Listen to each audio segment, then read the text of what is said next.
इस सवाल को ध्यान से देखिए। इस सवाल में साइन ए और कॉस ए पूछा है और इसी के दूसरे सवाल में साइन सी और कॉस सी पूछा है। इसका मतलब ये सवाल कैसा है, थीटा बदलते हुए सवाल है।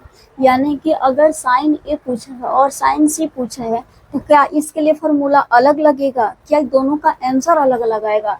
जी बिल्कुल, फार्मूला सेम लगेगा, फार्मूला चेंज नहीं होता है, लेकिन आंसर सेम आएगा कि नहीं आएगा ये तो सोल्व करने के बाद पता चलेगा। तो इस तरह के सवाल जो होते हैं बहुत कॉम्प्लिकेटेड होते हैं। बार बार अगर लंब आधार बदलता है तो बच्चे क्या होते हैं, फंस जाते हैं।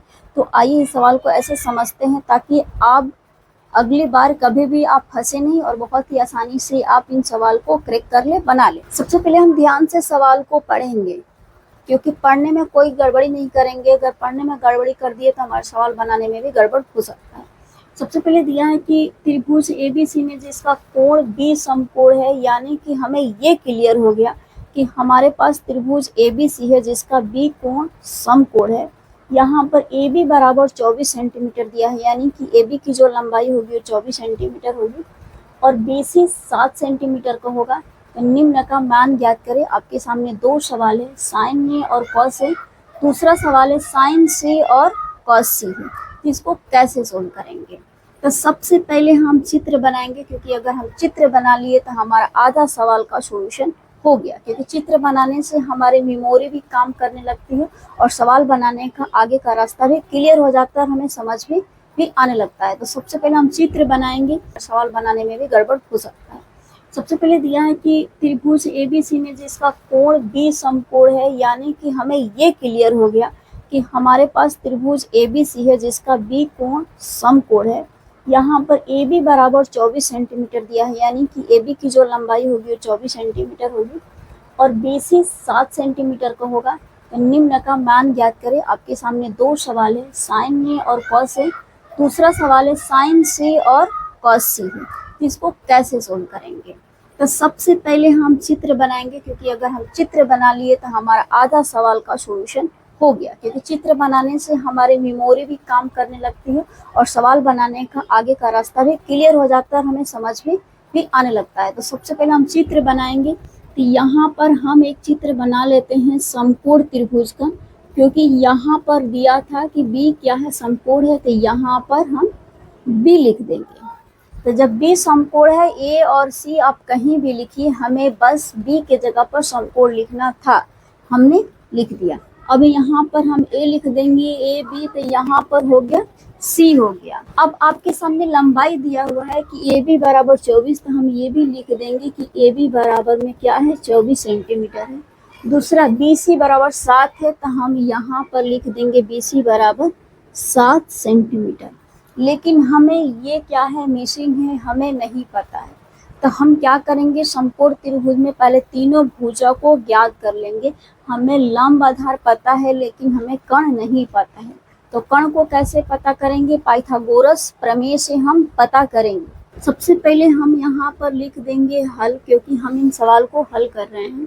उसके बाद हमें AC चाहिए और AC क्या है, ये कर्ण है। ध्यान रखिएगा कि कर्ण कभी भी नहीं बदलता। लंब आधार, आधार का लंब, लंब का आधार हो जाएगा, लेकिन कर्ण का कर्ण ही रहेगा। कभी जो आधार है वो लंब हो सकता है और जो लंब है कभी आधार हो सकता है, लेकिन कर्ण का कर्ण ही रहेगा, वो चेंज नहीं होगा। यानी कि ये स्थिर मान होता है, ये बदलता नहीं है। लेकिन लंब आधार बदलता है, ये किसके अनुसार, थीटा के अनुसार। और थीटा यहाँ पर देखिए क्या दिया हुआ है, यहाँ पर साइन ए दिया है और यहाँ पर साइन सी दिया है। तो जो ये साइन ए दिया है, ए जो है यही थीटा है और ये सी दिया है, यही ये क्या है, थीटा है। इसी के अनुसार लंब आधार बदलता है। तो सबसे पहले हमें कर्ण नहीं पता है, तो हम कर्ण को पता करेंगे कैसे, पाइथागोरस प्रमेय से।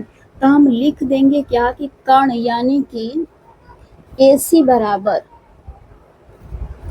अंडर रूट लंब स्क्वायर प्लस में आधार स्क्वायर। उसके बाद हमें क्या पता है, लंब पता है और आधार पता है। ये देखने के लिए लंब पता है और आधार पता है, तो यहाँ पर हम कर देंगे 24 का स्क्वायर प्लस में 7 का स्क्वायर कर देंगे, अंडर रूट दे देंगे। उसके बाद 24 का स्क्वायर करेंगे तो 576 हो जाएगा और 7 का स्क्वायर करेंगे तो ये हो जाएगा 49 हो जाएगा। और 576 और 49 को जोड़ेंगे तो ये हो जाएगा 625 हो जाएगा, इसको भी हम अंडर रूट कर देंगे। अब हमें 625 का क्या करना है, आपको कैलकुलेट करके गुणनखंड करके उसमें से जोड़े से बाहर निकालना है। तो कितना जोड़ा जो नंबर रहेगा उसको बाहर निकालेंगे। तो 625 जो होता है वो 25 का गुणनखंड होता है, ठीक है। तो यहाँ पर हम लिख देंगे 25 गुणे 25, तो ये हो जाएगा 25 बाहर निकल जाएगा। तो 25 सेंटीमीटर ये इसका मान हम निकाल दिए। अब हमारे पास तीनों निकल गया, कोई दिक्कत नहीं है, तीनों भुजा निकल गया। अब आगे बढ़ते हैं। पहला सवाल है साइन ए और कॉस ए। तो इसको बिल्कुल कभी भी जिंदगी में ना भूले, इसके लिए हम आपको क्या बताते हैं कि हम बनाएंगे चित्र 1 बनाएंगे, ठीक है। चित्र 1 बनाएंगे, इसके लिए हम यहाँ पर एक चित्र बनाएंगे जिसको क्या है ए बी सी है। यहाँ पर ए पूछा है साइन ए, यहाँ पर साइन ए और कॉस ए पूछा है, तो हम क्या लगाएंगे, ए को सिंबल लगाएंगे, ठीक है। ए थीटा को हम क्या लगा दिए हैं कि मैंने ए वाला पूछ रहा है। और जो मान है ये क्या है, ये 24 है और ये क्या है 7 सेंटीमीटर है और ये क्या है 25 सेंटीमीटर है। ध्यान से देखिएगा, जब ये ए पूछ रहा है साइन ए और कॉस ए, हम यहाँ पर ए थीटा लिए हैं, तो ए के सामने वाला क्या होगा, ये होगा, ये लंब होगा और ये होगा आधार होगा और ये क्या होगा, ये कर्ण होगा, ठीक है। आपको याद रखना है कि जो भी थीटा पूछेगा उसके जस्ट सामने वाले भुजा को हम क्या मानेंगे, लंब मानेंगे। याद रहेगा ना, बिल्कुल याद रखिएगा कि जो थीटा पूछेगा उसके सामने वाला भुजा लंब, बाकी इसको आधार मान लेंगे, कर्ण तो कर्ण ही रहेगा। अब हमें क्लियर हो गया कि ये जो ये है BC क्या है, ये लंब है, और AB क्या है आधार है, और ये क्या है AC क्या है कर्ण है। यानी किसके लिए, थीटा ए के लिए। देखिए यहाँ पर ए लगाए हुए हैं, इस बात का भी ध्यान रखिएगा कि ए लगाए हुए हैं, तो यहाँ पर ए के लिए है। तो हम सिंपल यहाँ पर साइन ए बराबर क्या लिखेंगे, साइन बराबर फार्मूला क्या होता है, लंब बटा में कर्ण होता है। तो लिख देंगे हम लंब बटा में कर्ण लिख देंगे, और लंब का मान इसमें देखिए क्या है, ये 7 है, तो यहाँ पर 7, और कर्ण का मान कितना है 25 है, तो हम यहाँ पर लिख देंगे 25। ये आंसर हो गया। दूसरा क्या है, कॉस ए है, तो हम यहाँ पर लिख देंगे कॉस ए, और कॉस का फार्मूला क्या होता है, आधार बटा में कर्ण होता है। यहाँ पर देखिए इसमें भी ए पूछा है, तो हम ए वाला चित्र लिए हैं। तो आधार क्या है 24 है, तो हम यहाँ पर 24 लिख देंगे, और कर्ण क्या है 25 है, तो हम यहाँ पर 25 लिख देंगे। ये भी क्या हो जाएगा, इसका आंसर हो जाएगा। लेकिन अभी हम पहले का आंसर निकाले हैं साइन ए और कॉस ए का, अब हम निकालेंगे साइन सी और कॉस सी का। तो इसके लिए भी हम बनाएंगे क्या, चित्र 2, और इसके लिए भी एक चित्र बनाएंगे समझने के लिए। अब हम चित्र दूसरे को समझने के लिए बनाए हैं, क्योंकि दूसरा क्या पूछ रहे हैं आपसे, साइन सी और कॉस सी पूछ रहा है। तो यहाँ पर देखिए ये सी थीटा को हम इंडिकेट किए हैं, यानी कि सी को हम चिन्ह लगाए हैं, और सी थीटा पूछने का मतलब ये है कि सी के सामने वाले भुजा को हम लंब मानेंगे। तो सी के सामने वाले भुजा को हम तीर का निशान दिए हैं, तो ये लंब हो गया, यानी कि ये क्या हो गया, ए बी जो हो गया ये लंब हो गया, क्योंकि ये सी के सामने वाला भुजा ए बी है ना, इसीलिए ये लंब हो गया। और ये बचा ये आधार हो गया, और कर्ण हमेशा कर्ण ही रहेगा। तो अब इसके आधार पर हम दूसरे सवाल को क्या करेंगे, हल करेंगे। तो दूसरा क्या दिया है, साइन सी दिया है। तो क्या साइन सी दिया है, तो साइन बराबर फार्मूला चेंज नहीं होता है, साइन बराबर यहाँ पर फार्मूला लगा लंब बटा कर्ण।